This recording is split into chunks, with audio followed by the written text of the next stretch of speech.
প্রতিবার রমজানের আগেই কিছু না কিছু আইটেম হচ্ছে ফ্রোজেন করে রাখি ইফতারের জন্য। তার মধ্যে একটা হচ্ছে স্প্রিং রোল। আর এবার যেহেতু শীতের শেষে রোজার শুরু আর বিভিন্ন রকম সবজিও পাওয়া যায়, তো স্প্রিং রোলটা বেস্ট একটা আইটেম বানানোর জন্য।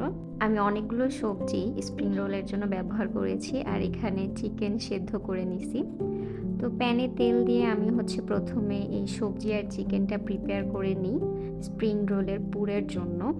প্রথমেই পেঁয়াজ, মরিচ আর রসুন কুচি দিয়ে একটু নরম হওয়া পর্যন্ত ভেজে নিয়েছি। তারপরে সব সবজি দিয়ে চিকেন দিয়ে আমি তার মধ্যে গোলমরিচ গুঁড়ো, সয়া সস, লবণ এগুলো দিয়ে হচ্ছে সব সবজিটাকে সিদ্ধ করে নিই। সাথে শেষের দিকে আমি একটু টেস্টিং সল্টও দিয়েছি। আর পুরো সবজিটা প্রিপেয়ার হয়ে আসলে আমি হচ্ছে শেষের দিকে ২ চামচ ময়দা দিয়েছিলাম যাতে সবজিটার মধ্যে একটু বাইন্ডিং এর কাজ করে। এভাবে করে আসলে সবাই তো এভাবে করেই সবজি প্রিপেয়ার করে যেকোনো জায়গায় আপনারা দেখবেন। আর আমার বাসায় স্প্রিং রোলটা খুবই পছন্দ করে। এটা ইফতারের আইটেমের হিসেবে এটা খুবই ভালো। আর আমি হচ্ছে স্প্রিং রোলের শিট ইউজ করি বলতে আমি বাজার থেকে কিনে আনি না। আমি হচ্ছে নিজে বাসায় বানাই।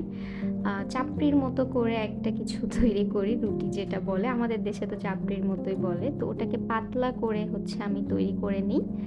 আর এদিকে হচ্ছে আম্মু সবগুলো হচ্ছে স্প্রিং রোল ভাজ দিতে থাকে আর আমি রুটিগুলো বানিয়ে দিই।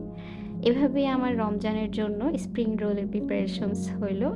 প্রায় ৫০-৬০ টার মতো আরকি স্প্রিং রোল ফ্রোজেন করে রাখা হয়েছে।